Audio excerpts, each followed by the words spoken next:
Good evening, I'm Laura Lee. Thanks for joining us. Dan is on assignment. Duluth is exactly a week away from an election that will choose 4 of the 9 seats on the city council. 2 at-large seats on the council are for grabs. Now, these are your 4 candidates on the ballot this November. Therese Tamanik, their current city council president, is running for another term. She served on the council for 5 years, working to bring affordable housing and lead pipe replacement to the city. Candidate Derek Medved is a West Duluth business owner and a current commissioner on the Duluth Public Utilities Commission. Candidate Jordan Johnson running for his first term on council. He has a background in education and social work. The 4th candidate running for the at-large council seat is Asher Estrin Hare, who is also a business owner in Duluth. Well, Northern News Now gave all of the candidates an equal opportunity to address voters today in our studios. Sophia Lauber sat down with 3 of the candidates who agreed today and joins us live in studio tonight to learn more about their priorities for the city. Sophia? Laura, I talked to a handful of the candidates running for the 2 at-large seats on the council, and it comes as no surprise that housing came up as a priority in every conversation.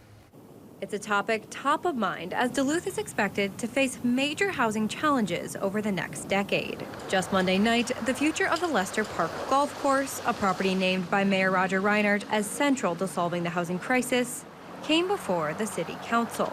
Therese Tamanik, the current city council president now running for another term, was a part of the unanimous vote that approved the Lester Park land use study, which includes transferring the property to DEDA. Now we're going to have a land use study, and that will give us even more answers on what is the best use for that land. Tamanik feels relying on expert recommendations is the best course forward.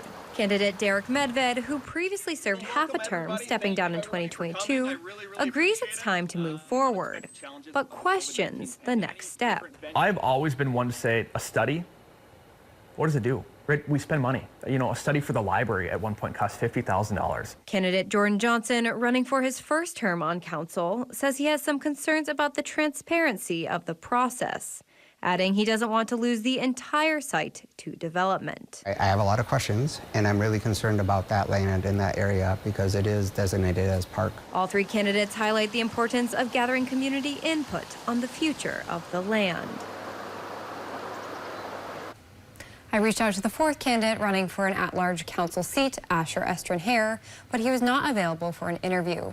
I spoke to the candidates about a whole host of other issues that are impacting the city, and you can hear the full interviews on our website. In studio, Sophia Lauber, Northern News Now. Sophia, thank you. And again, be sure to download our Northern News Now app. There you can watch those full-length interviews right from your phone.